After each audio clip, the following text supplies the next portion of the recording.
Morning, guys. We will start with a broadcast embargo from the BeanymanSports section of 10 tonight. No live tweeting during the broadcast section and use microphone provided. Go. Talk about quickly got through that, Anthony. You got home, I think. That's the tone for the whole press conference. I did get that vibe earlier, don't worry, yeah. I think you were, I'd say home, you weren't home. You got back here, I think, well after 2, didn't you? But as your sort of head finally hit the pillow, a sense of relief and that it was a job that you got done and a bit of confidence all round and what you're doing. No, very proud, like I said last night. Outstanding effort by the players. Really important game for us in terms of the European context because, you saw how the results went last night. A kind of positive result there really sort of helped us in our target. And, thought the lads gave everything on the night.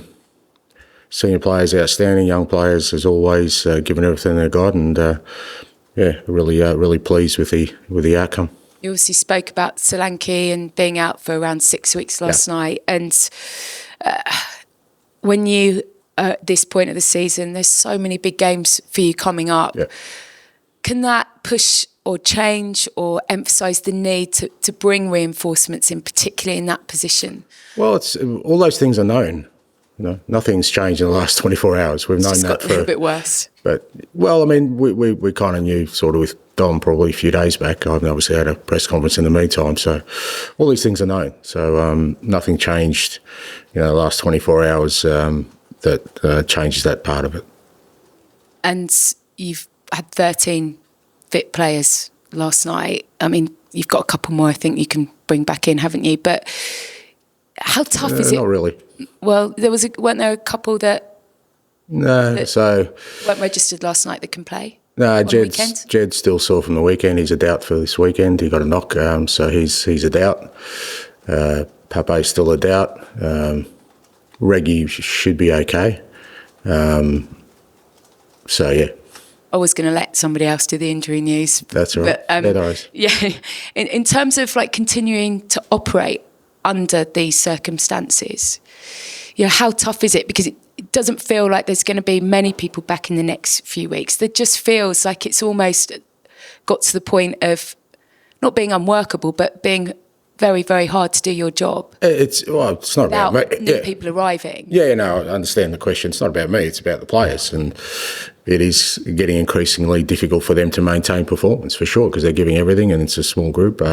Look, we should have some light in the end of the tunnel in the next couple of weeks. It's not as dire as, but at the same time, there's always the possibility that when before those guys come back, the loads we're putting on these guys, we might lose a couple of these. So that's always the challenging bit, and that's what we've been going through. It's been 2 months of sort of hard grind for the players, and as I keep saying, just trying to support them as much as we can and help them through it. They're working awfully hard on not just game time, but in between games to recover and give themselves the best chance of putting in the performances that's needed at this level.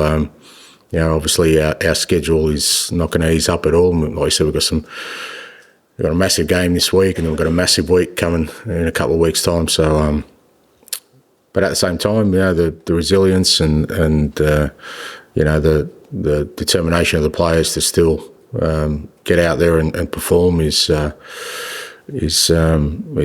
fantastic thing for me to sort of witness, and couldn't be prouder of them. Nothing imminent, I think was the line last night. Is that still the case as far as you're concerned in the 8 hours since we've spoken to you? Transfer-wise, you mean? Yeah. Nothing really changed. Morning. You ended the game last night with 5 teenagers on the pitch. Obviously, due to your injury crisis, you've been able to give more young players opportunities. But in a positive way, how has it been working with them and being able to be, this pivotal part? These are core memories at the start of their career that they're going to be able to lean on later on. Yeah, look, absolutely. I've said before, I think, irrespective of kind of the difficulty we've had in the sort of last couple of months, we've definitely, we'll definitely benefit from the growth we've had from our younger players, absolutely. And, but again, we've just got to be careful with them because, so particularly Archie and Lucas and Mikey now coming back, we can't keep asking 18-year-olds to keep dipping in because the thing about the youth is they will keep going. You know, they don't know how to stop. You know, when you're young, you always want to give your best, and those guys are all giving their best.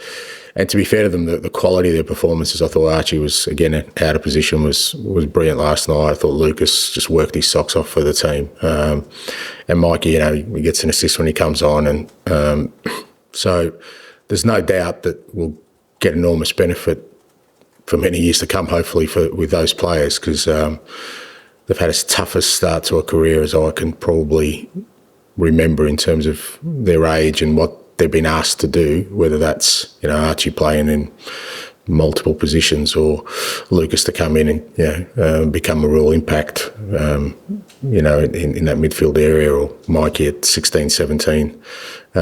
So from that perspective, I think it's hugely positive.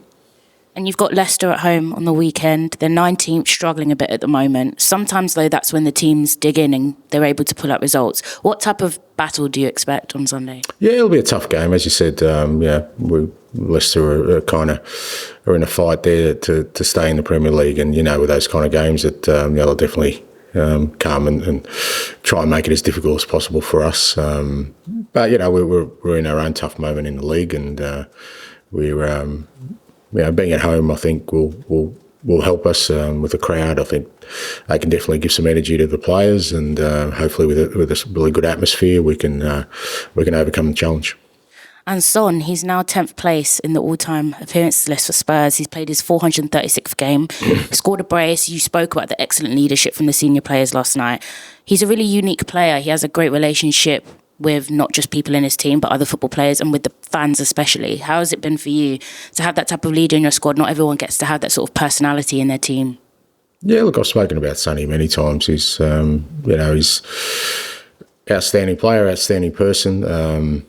He's like the team. He's had to grind his way through the last couple of months.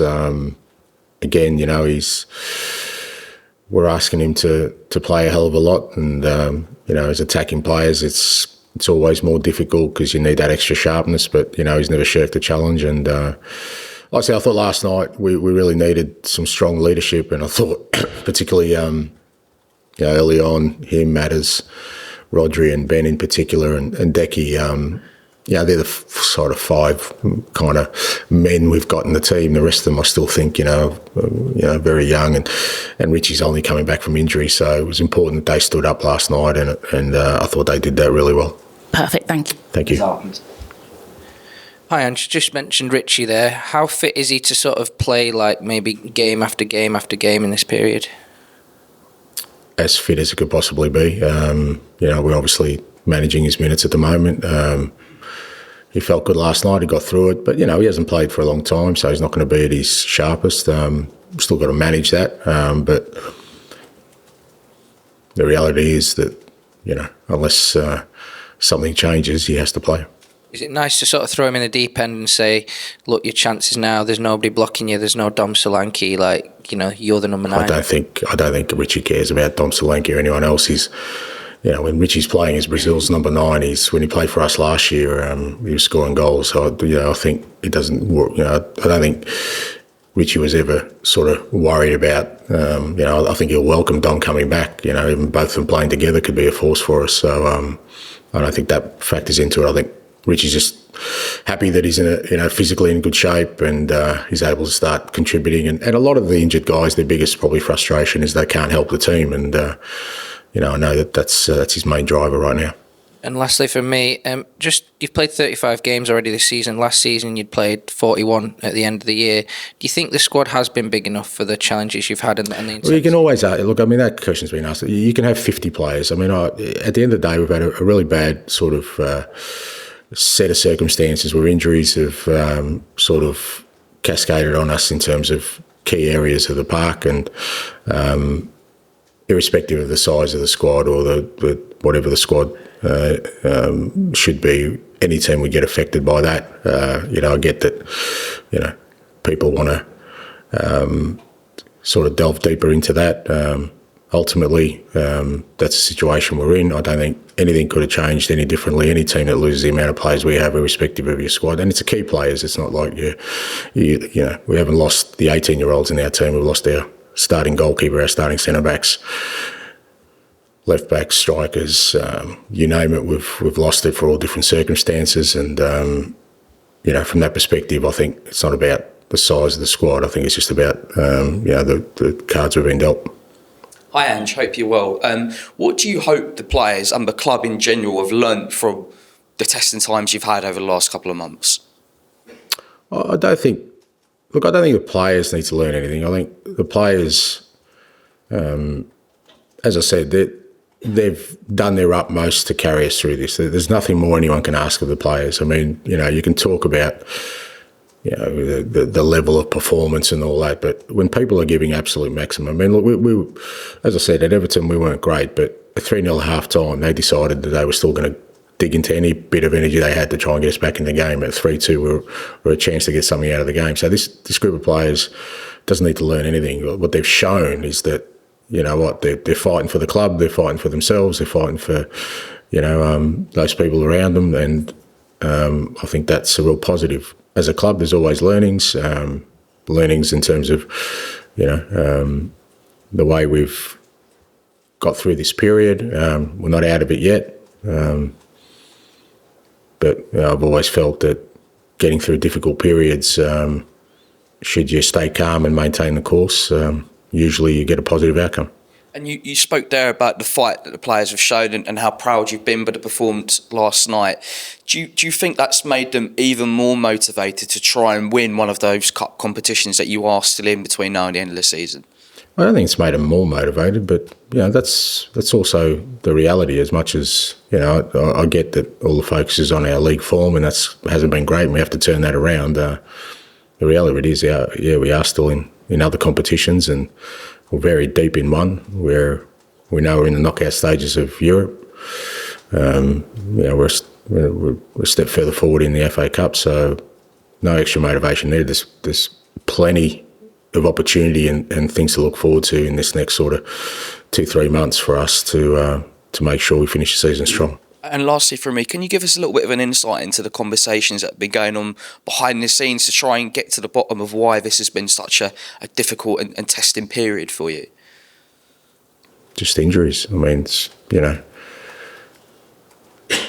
can walk outside and say, geez, it's really bright, and look at the sun and think, oh, maybe it's not the sun, but it's the sun, mate. We've just got injuries. And you can ask, you can do a million investigations and talk to anonymous sources, but you don't need to talk to anonymous sources. You can talk to me. Every decision that's made is on me. I'm responsible for it. I'm the one that's guiding this. If you're looking for a head on a stick, take mine. But I am absolutely 100% confident that we are in a much better place in all areas of the football club today than we were when I started. Thank you, bud. Hi, Ange. Cristian was back on the training pitch the other day. Is he in a position to return to the squad this weekend? No, mate, no. It's just, like I said, we got him back training, but him and Mickey are the two next, sort of out of the long-term ones anyway, and they still got a bit to do in terms of, get some training into them with the team. Obviously, we haven't been training a lot, and because of the other day, it was a pretty sort of low-tempo session. It was just good to get him involved, not just for him, but for the players themselves, because like I said, they need a bit of help. They need some encouragement, and seeing Kuti training with them gives them a big lift, and, Mickey's not too far away. And I think that, because again, these players will come back. They're not, knock on wood, they're not deceased, they're just injured. So they will be all back. So it's not all doom and gloom. But it's good to see it for the players. Not just, so he's joined in training the last couple of days, but he's still got a bit of work to do. Last night, Archie gave everything on the pitch, fell to the ground at the full-time whistle, seems to be holding his leg. Was that touch of cramp or maybe anything? No, he got a knock towards the end of the game on his knee, but he's just exhausted, mate. I'm sure he'll be back in this morning, doing everything right like he does. As I say, the players are trying to work as hard as they can between games to recover and make sure they're ready to go. So nothing significant came out of last night apart from sort of fatigue, nothing else. You said 2 weeks ago that Will Lankshear could maybe leave on loan. Is that still the case, or does Dominic Solanke's injury maybe change things? Well, I mean, we'll just kind of kind of assess it as we sit right now. Obviously, with Dom being out, we've just got to be sort of mindful of not leaving us with a further player short. Hi, Ange. You praised Dom for his on-field leadership a couple of weeks ago. So just wanted to know how much you're going to miss what he offers, not just on the ball, but off the ball and in the dressing room as well over the next few weeks. Again, it is what it is. He's not the only one. We've lost, like I said, we lost Romero, we lost Vicario, who are two actually part of our leadership group. So that we've been dealing with that kind of stuff for a while. Missing lots of forward players at the moment. You've had a couple more. Wondered, could you potentially recall any of the players who are out on loan, like Manor, Solomon, Bryan Hill? Has that been considered? No. And then just final one from me. Wanted to ask about Callum Olusesi. Came on for his debut last night. What he's been like training with the group and what you thought of his performance. Yeah, Callum's. We've had quite a few young boys training with the group, and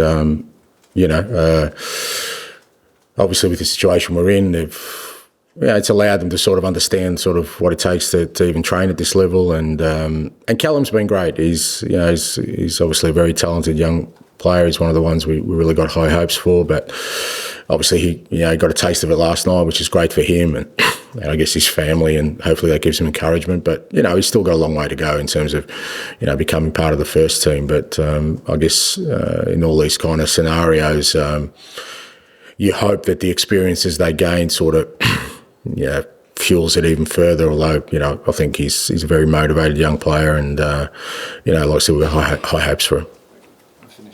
Hi, Ange. You said a couple of weeks back about Europe in January kind of complicating this window a little bit. Do you think we could maybe see a bit of a mad rush when it ends next Wednesday, Thursday, of clubs being more open to selling players that they were holding on to try and get through to the knockout phase?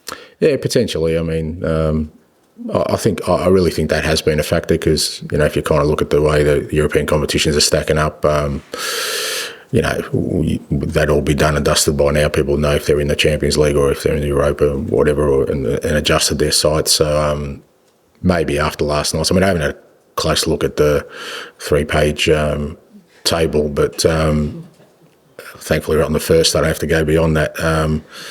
But if there's any sort of significant clubs that now kind of figure out we're out of a competition, that may make sort of things happen a bit quicker. And it's kind of felt like you've probably needed at least a body or a player during these first 3 weeks of the window because you had so many key games. Would you be kind of happy to bring in a player just to improve the squad depth, or if there's a player that's coming in, do you want them to be able to really make a big impact in the next 4 months? Look, it just depends. It depends on the player. It depends on sort of how they fit into what we do. It's not just about bringing in another body, but there's still no doubt we need to help these players because, like I said, we've still got some significant games, in the next sort of 2-3 weeks before we get players back. And last night, you obviously created a load of chances first half, and then had to really dig deep in the second half. Sort of earlier in the season, obviously, when you didn't have the injuries, it felt like you were kind of blowing teams away and winning 4-1, 5-0, 4-0. How important was it to get kind of an ugly win, so to speak, last night, and I guess to give the group belief, because it feels like these next games going up are you're not gonna blow teams away. You're gonna have to sort of do it ugly a little bit. Yeah, I mean that depends. I mean, I know he's saying about ugly last night, but the only reason it was ugly was the players were out on their feet in the second half. I think we still could have. I thought our football in the first half was outstanding. I mean, we scored 2 goals, but we probably had great chance to score 2-3 more, and again, would have blown them away. But we had to dig deep second half. We kind of knew we had to because. Obviously, the players were going to feel the sort of fatigue, and I couldn't really make substitutions, significant ones, to change that a lot. So we knew that we're going to have to rely on that sort of starting 11 to carry us through the majority of the game. Like I said, it was good to throw Mikey on, and he can make an impact. So within that context, it was good that they fought it out. I thought, Sonny's third goal was also important because you always feel like, that when you're playing away from home and with the home crowd, that the opposition are going to create chances. But I thought for the most part the lads handled it well. Even Brandon, that's his first European game. We can't sort of overstate that we're throwing him in. And again, in a European game of consequence, it's not like it's a game of no consequence where you see a lot of these kind of decisions made. We've backed him in a big game, and I thought he delivered. Okay, we'll end the broadcast section there. Move on to the embargo at 10:30 p.m. tonight. Dan. Right,